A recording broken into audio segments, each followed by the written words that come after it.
Greetings to all my fellow watch enthusiasts on YouTube and Facebook and wherever else this video might be seen and shared. Celine Driver once again, bringing you another unboxing and review of a watch that is mine. A watch that, quite frankly, when I, just to start out on a, honest note, when I saw this watch online, I had high hopes for, and while I like the watch and I will keep it for a while and wear it, I was a little disappointed. The watch didn't exactly look like the way it was depicted in photographs, and that's a damn shame.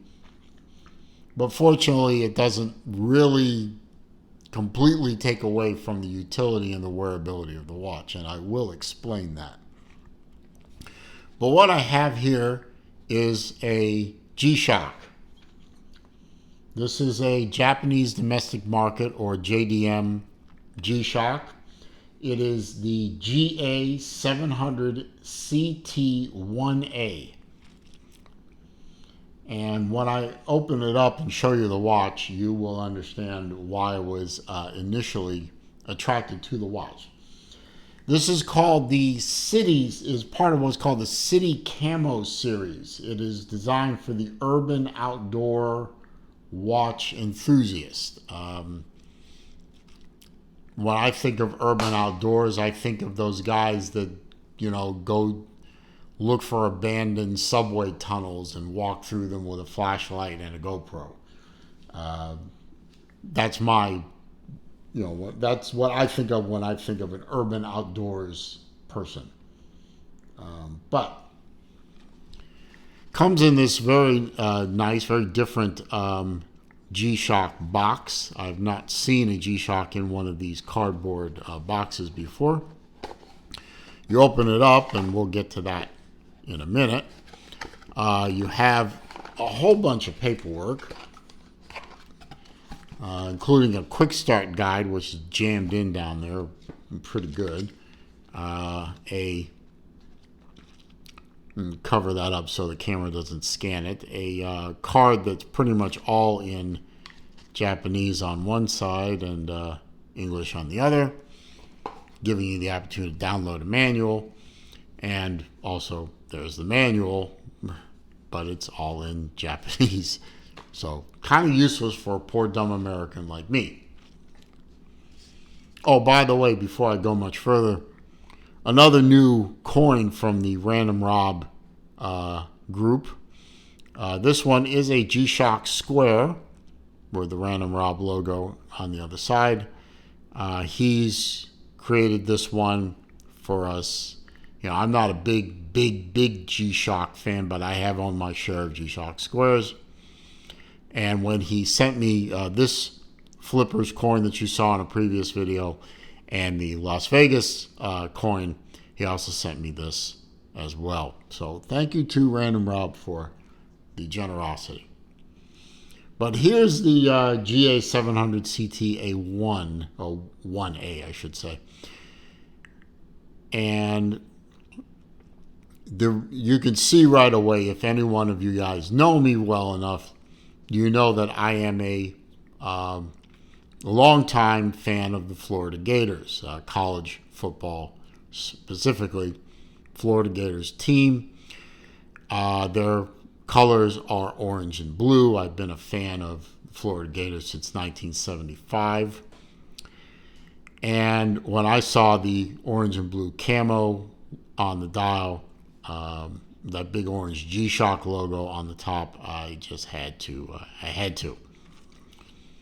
Now, you can also see my big disappointment. You can see that it is nigh on impossible to read that. Now, the camera may be picking it up better, and you may be able to read it, but me with my old man eyesight, I cannot read it very well. It's a negative display. You have to catch it in the right angle for it to work, and up here is sort of a seconds count up or count down readout, and I can't see it.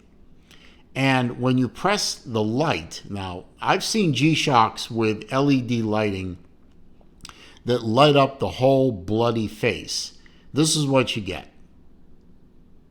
That's it. One little pathetic light down there at the bottom that does nothing. Does nothing. It's nothing. It's worthless. Now, it's obviously an analog. I'm going to zoom in on the dial a little bit. Now you can actually see the negative display a little bit. It's displaying the date. It's Wednesday, July 17th when I'm making this video. You can see the seconds counting on there. And this is just a readout to tell you what mode you're in, which you can cycle, and you can see it on this screen. You can cycle through the modes. I can't even see what they are. All I know is when the tone goes higher, I'm back to the base display. But it's an analog time readout, so that's the thing that makes it still useful to me. Black resin case, typical of the G-Shock, orange and blue accents. Supposed to be reminiscent of the neon lights of a city. And of course you have the analog and digital dial. It's a mineral crystal, which is also again typical of G-Shocks at this price range. It's a quartz module. It is the 5522 module. And yes, you can get the instruction book, and you can even get this quick start guide that's jammed in there somehow digitally online. It's easy to find. So the module has world time capability, covers 31 different time zones. It's got a countdown timer, a chronograph. It's a perpetual calendar, good until 2099.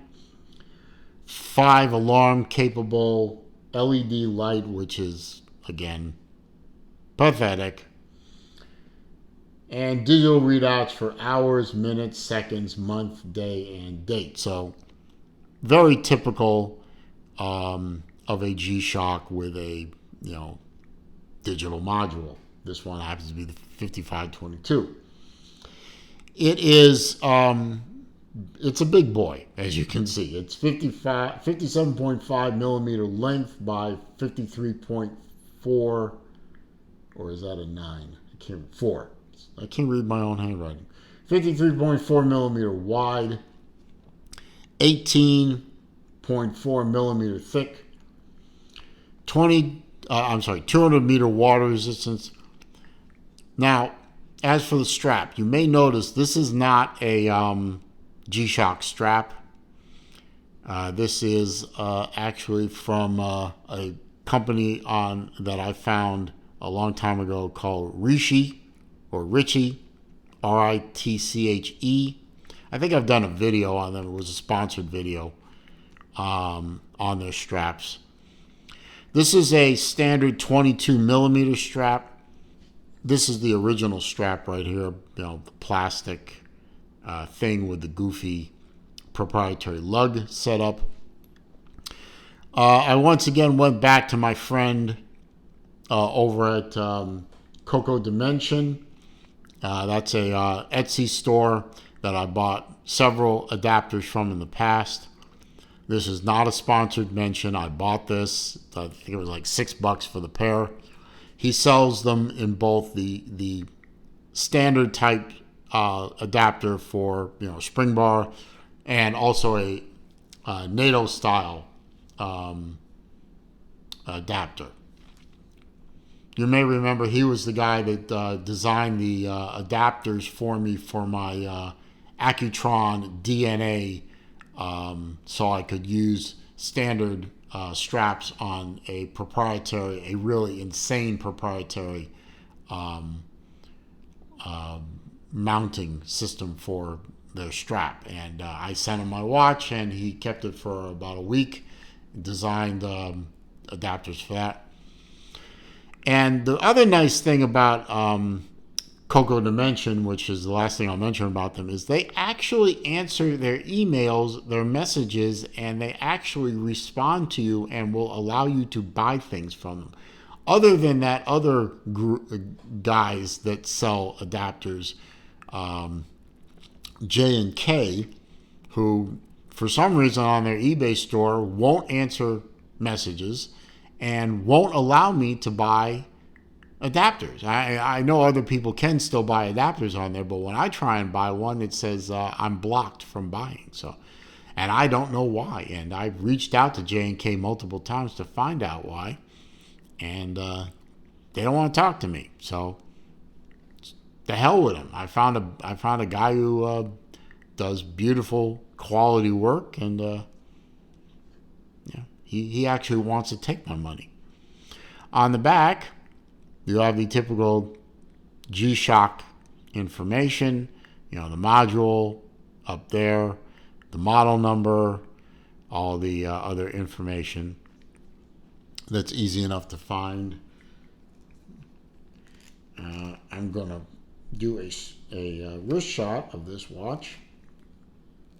If I can get this strap off or open, it is a brand new strap. I had never put it on another watch before, and it's leather, so it's a little bit on the fight you for no damn good reason side of things. There you go. I'll wear it more, it'll break in, and everyone will be happy. Anyway, there you go on my 7¼ inch wrist. Let me zoom out a little bit. There we go. On my 7¼ inch wrist, this is a big watch, even for me. It's a tall boy. This it will definitely fit under a long sleeve sweatshirt or hoodie, but that's about it. But it makes I wear this watch when I go for walks. Get my exercise, keep the old blood circulation going. Makes a great watch for that. Might want to put it on an FKM strap at some point just to see how that works. But it's a beautiful watch. It has two things that let it down for me. Now, in the pictures that I saw online, that negative display and that negative display were a hell of a lot brighter and clearer. Now, maybe the battery is fading out. I don't know. Maybe I might throw a new battery in it just to see. I think I have spare batteries lying around. Might give that a shot just to see if it works better. But negative displays, I try and avoid them. But I thought, with the way that looked in the photographs, it was going to be okay. And that light, frankly, is pathetic. There's no lume on this thing. There's just this worthless little wimpy light. And that really is upsetting. What are you going to do, right? But I'm going to keep the watch for a while. Just because I really, really like the colorway. I really, really like the way it looks on me. And it's a good watch. For what it is and what it will do in my collection, it's worth keeping. And I'm just going to leave it there. I hope you found this video to be entertaining, useful, informative. If you did, please click that thumbs up button for me. It does help with YouTube search algorithms, helps bring people to the channel, and that is always a good thing. Comments, questions, suggestions down below. I do read them all. I do respond to them all. However, if you are going to throw insults at me, you're going to attempt pathetically to troll me, or you're going to leave links to bad places on the internet, I'm simply going to delete the comment and block the commenter. If you're new to the channel, of course, welcome. I'm glad you found the channel. I hope you enjoyed this video. I hope you'll take the opportunity to watch as many videos as you want. I have over 1,000 at this point, maybe even close to 1,100 at this point. Good information out there, good entertainment, useful. All I ask in return is that you click the subscribe button. I am trying to grow the channel. I do have some goals in mind. I'd like to get there, and if you click the subscribe button, you will be helping me. Don't forget to click the bell icon too, so when I upload new material, you are alerted. And as I always say at the end of my videos, it is a crazy old world out there. It is not getting any less crazy. So please be careful out there. Stay safe. Be well. See you soon.